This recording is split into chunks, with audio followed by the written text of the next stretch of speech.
What? Few know the truth. No way. With Cain and my brethren. Ooh. Passive, my lord.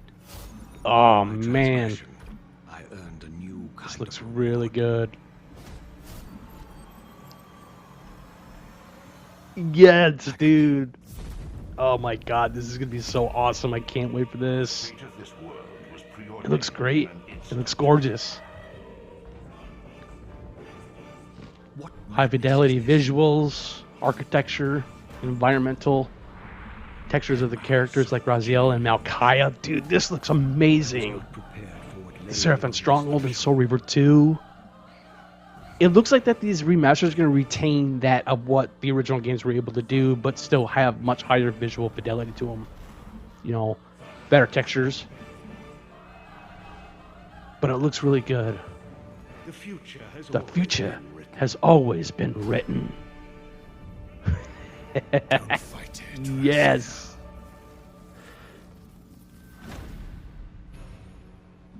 Hell yeah. All right. What is going on, everybody? Today we're doing something a little bit different here, and I really want to talk about, basically the remasters for Soul Reaper 1 and Soul Reaper 2, and I really think when it comes to doing remasters, other than remakes, remasters are easier to do, while bringing up the resolution to the game and making it more vibrant in its own unique way, but they're still going to retain the architectural feel. They're still keeping the voice work, obviously, because they can't do any more of the voice work for this type of series because most of the people are still around, but rest in peace Tony J. He passed away. Paul Lukather passed away as well, so we won't be having any other voiceover from those types of gentlemen in this world. But I really think when it comes to the Legacy of Kain series, prospectively, I think that it's really renowned of how far this series has come, and I really think when it comes to this art style for this game in general, I think the Legacy of Kain games embraced a really distinct type of gothic type of aesthetic and really contributed significantly to its atmosphere, and I think that's what's really cool about it as well. But I think when it comes to remake, it would either stray too far from its generic modern type of graphics and, basically stripping away what the unique charm could do from that type of aesthetic as well.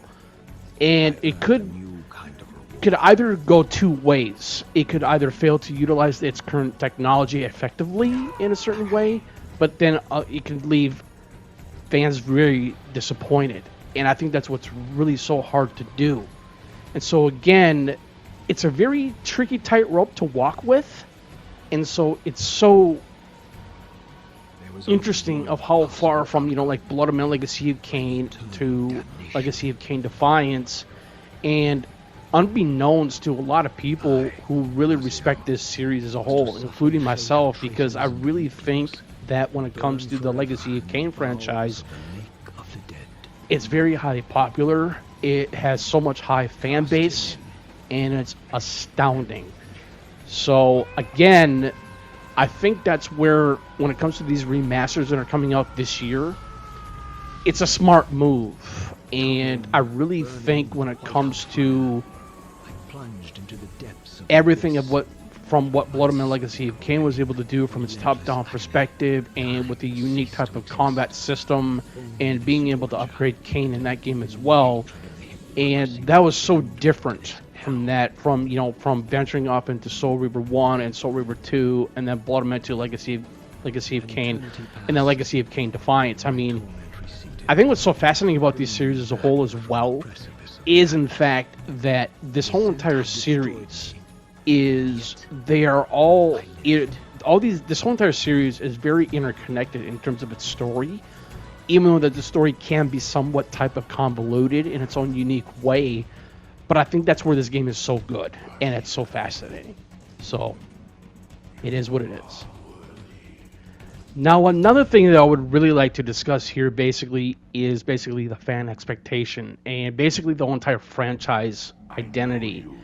I think that's where, a lot of fans are really want to there's a lot of expectation involved, and I think, with the fan base, they're very passionate, much like myself. I'm a very passionate person when it comes to this series as a whole, and I think when there could be a remake that could be under scrutiny in its own unique way, and I would say when fans are clinging to the intense creativity of the originals, that's where the remake for like Blood and Men Legacy came to defiance, or even Soul Reaver and Soul Reaver 2. It's not going to hit as well with the remake. I think that's where, or why Aspire Media decided to do the remasters for these games. Now, another thing I would really like to address, though, too, is that it's the nostalgia balancing when it comes to doing a remasters rather than remakes, because remakes are not always the best. But I'm kind of contradicting myself, so here, my apologies. We've had the Dead Space remake. We've had, the Silent Hill 2 remake. We've had the Resident Evil 2, Resident Evil 3, and Resident Evil 4 remake. But again, those remakes were highly popular because they were ahead of their time back on the PS2, not the PS2, but on the PS1 era. And the PS2 for Resident Evil 4, and the GameCube for Resident Evil 4, and now on new generation of consoles. So again, I think while it will eventually may lead to certain types of innovation by maybe balancing the nostalgia to a remake, but again, a remake is not always going to be the best policy when it comes to a 23-year-old or 25-year-old game, much like Soul Reaver and Soul Reaver 2, or even the other games. I mean, these games are massively successful, and it's really it's so good as to how far these games are so good. Now, one thing I will say, I think when it comes to, I think resulting in a remake, it could be that either doesn't satisfy, old fans, or even fails to attract new ones. That's another thing that what remakes can actually eventually do. And it's not always going to really satisfy to anybody, whether if it's old or new. So I would say that it's much wiser to a certain degree to honor the legacy, and rather trying to attempt to recreate something that's already there, because it's because of how far the nostalgia has come when it comes to Blood and Men, to Defiance, even Soul Reaver 2, and basically recreate those in a new engine. When they do a remake, they had to do so much better polishing, polygon counts and high resolution and all that type of hoo-ha. So it's very interesting of what a remake can do to make a game that much better, much like what they were able to do with Resident Evil 4. So I don't know, it's kind of weird how that works, but we'll see what happens with these remasters. Now let's talk about the story for this whole entire series a little bit here real quick. Not too much, a little bit lighthearted here. Now, with this series as a whole, it's a very complex narrative type of intricate lore and rich character design, and the philosophy of this whole entire series. Now, I would say, by layering its storytelling, it's basically a saga of betrayal, destiny, and redemption. And I think that's what made this series so really well told and well renowned. And I would think it would be very daunting, in my personal opinion, to resurrect without losing its essence.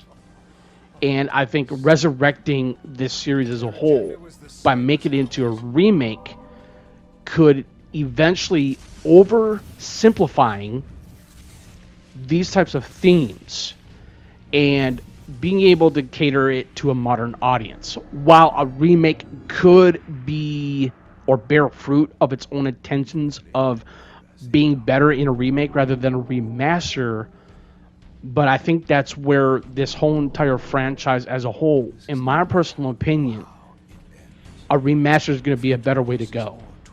And I know it might be a little far-fetched, maybe a little bit, and I know the fact that, a lot of people are still happy that we're getting some type of form of return of the Legacy of Kain series, because, if you think about it this way, I really think when it comes to this series too, by remastering Soul Reaver 1 and Soul Reaver 2, if these remasters do intend to do very, very, very well, we could get a next installment. So, anyways.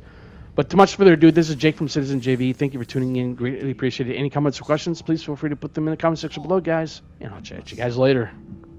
Peace.